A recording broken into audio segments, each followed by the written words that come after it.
सभी को आज का सब्जेक्ट है health promotion ANM first year की क्लास में section be human body and hygiene. तो आज पढ़ना है ह्यूमन बॉडी एंड हाइजीन में second chapter hygiene of the body. ठीक, तो आज हम जानेंगे कि हाइजीन क्या है, पर्सनल हाइजीन क्या है, माउथ केयर क्या है, उसके पर्पस, और अनकॉन्शियस पेशेंट है तो उसकी केयर कैसे करनी है, कॉम्प्लिकेशंस क्या होंगे अगर माउथ जो है वो आप निगलेक्ट करेंगे, क्लीन नहीं करेंगे। तो स्टार्ट करते हैं कि हाइजीन। सबसे पहले तो जानते हैं कि हाइजीन क्या होता है। तो हाइजीन क्या है कि क्लीन रखना, एक तो खुद को और दूसरा हमारे आसपास के चारों ओर जो भी वातावरण है हमारा, जो हम आसपास जो कूड़ा कचरा ये सब ना हो, क्लीन रखें जिससे कि हम बीमारियों से बच सकें। तो इसे हाइजीन कहते हैं। अब पर्सनल हाइजीन क्या होता है? पर्सनल एंड इंडिविजुअल हाइजीन, व्यक्तिगत और स्वयं की सफाई करना। व्यक्तिगत सफाई क्या होती है? पर्सनल हाइजीन की परिभाषा क्या होगी कि न केवल किसी बीमारी से मुक्त रहना बल्कि शारीरिक, मानसिक और सामाजिक तौर से भी निरोग व तंदुरुस्त रहना, इसे हम व्यक्तिगत स्वच्छता कहते हैं।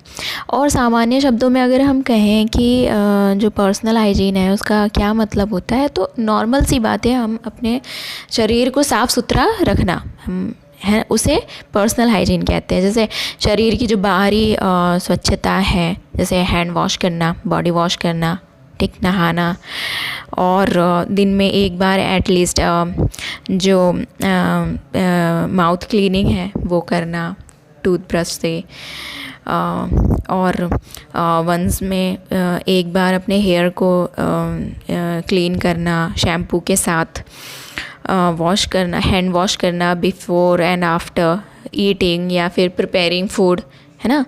तो ये पर्सनल हाइजीन होता है। बात करते हैं केयर ऑफ माउथ की, कि माउथ की केयर कैसे कर सकते हैं। तो मुंह व दांतों को साफ़ रखना, सेहतमंद रखना, जो कि रोगों से दूर रहे, है ना, जिससे कि रोग मुक्त रहे, तो इसे हम ओरल हाइजीन कहते हैं। रोज़ाना अपने दांतों की सफाई करना, जिससे कि जो खाने के जो अवशेष हैं वो हमारे दांतों में चिपक जाते रह जाते हैं, वो कैविटी बना लेते हैं। तो उससे बचने के लिए हमें नियमित रूप से ब्रश व कुल्ला करने की ज़रूरत है।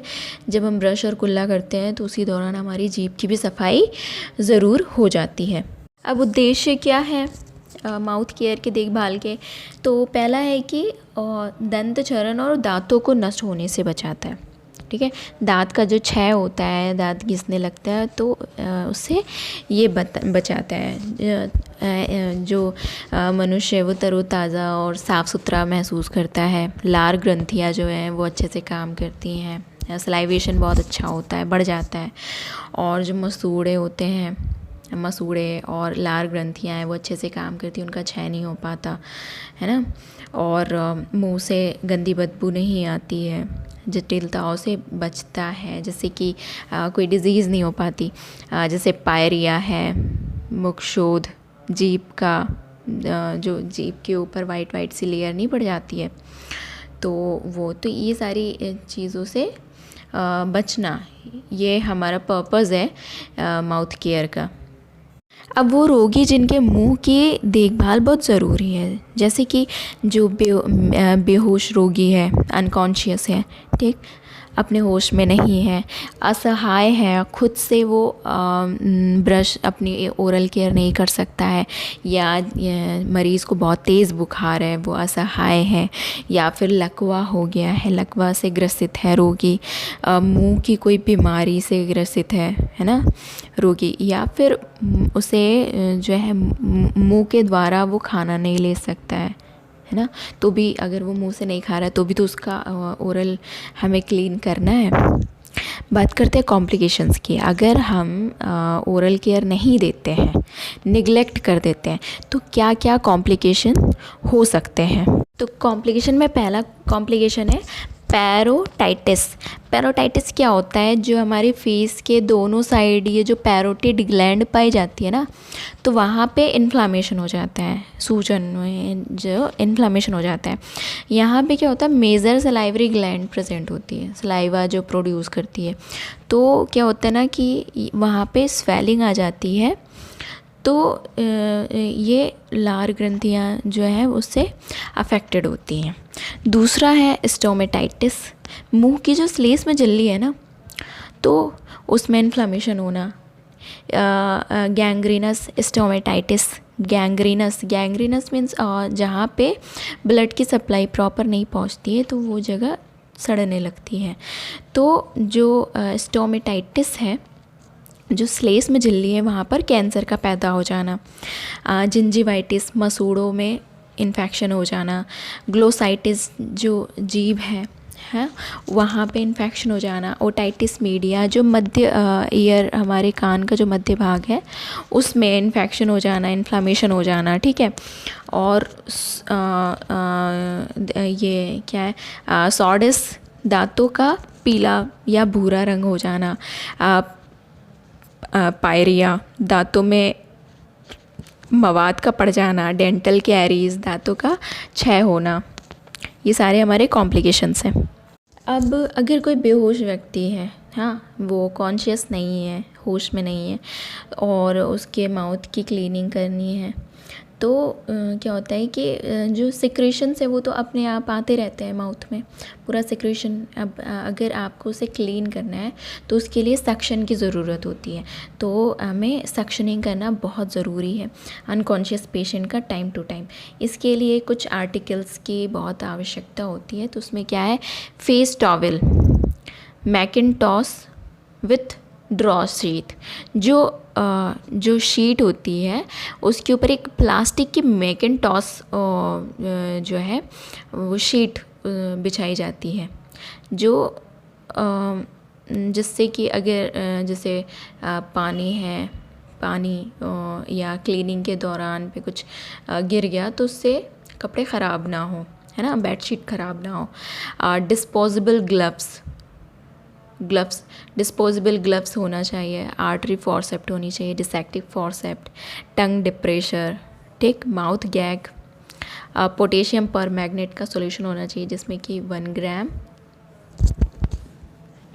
पोटेशियम पर मैग्नेट हो 5000 ml वाटर में। गॉज पीस हो, कॉटन, जो कॉटन के बॉल्स होते हैं वो, ये ज़रूरी हैं। तो ये आर्टिकल्स हैं जो कि जब आप माउथ क्लीन करोगे तो ये आर्टिकल्स होने बहुत ज़रूरी होते हैं।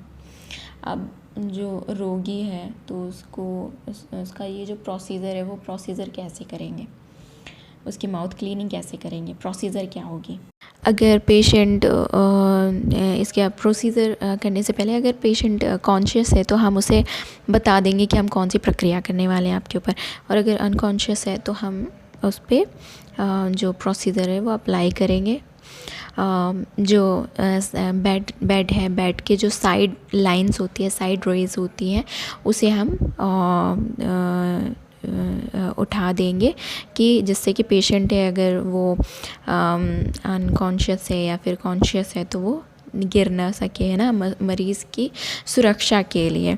और जो भी हमने आर्टिकल्स लिए हैं उसे क्रमबद्ध तरीके से उसे हम उसमें ट्रे में सजा कर रख दें, जिससे कि जो समय की भी बचत हो और ये भी मालूम रहे, मिक्सिंग ना होने पाए सामान की।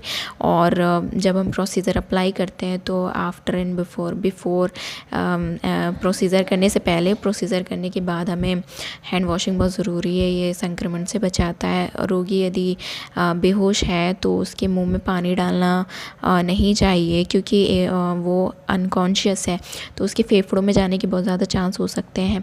और जो स्वैब है उसे फॉरसेप्ट से पकड़ के उसके मुंह की अच्छी तरीके से सफाई करना, मसूड़ों पर, फिर दांतों पर, फिर मुंह से ऊपर की तरफ होठों से साफ़ करना, है ना। और अगर हमें आवश्यकता पड़ी तो हम टंग डिप्रेशन का भी उसमें यूज़ करें और स्वैब को आवश्यकता अनुसार ही यूज़ करें। उसके बाद जब मुंह की सफाई हो जाए तो जो टॉवेल है उसे उसके मरीज़ के होठों पर रख दें, अच्छे से वाइप कर दें, पोंछ दें।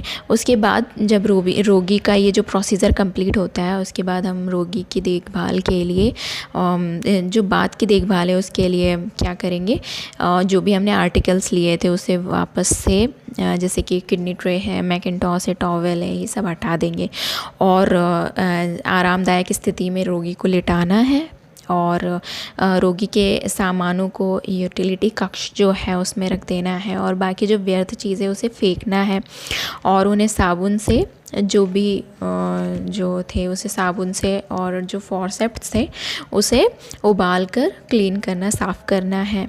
उसके बाद हमें रिकॉर्ड मेंटेन करना होता है कि हाँ नर्स ने क्या क्या जो प्रोसीजर हैं वो किए हैं, प्रोसीजर के दौरान कोई क्षति तो नहीं हुई है पेशेंट को या उसकी क्या कंडीशन है, तो इसकी रिकॉर्डिंग और रिपोर्टिंग होनी बहुत ज़रूरी होती है। तो ये था हमारा माउथ केयर। ठीक, अब इसके बाद हम पढ़ेंगे डेंटल स्किन केयर क्या होती है।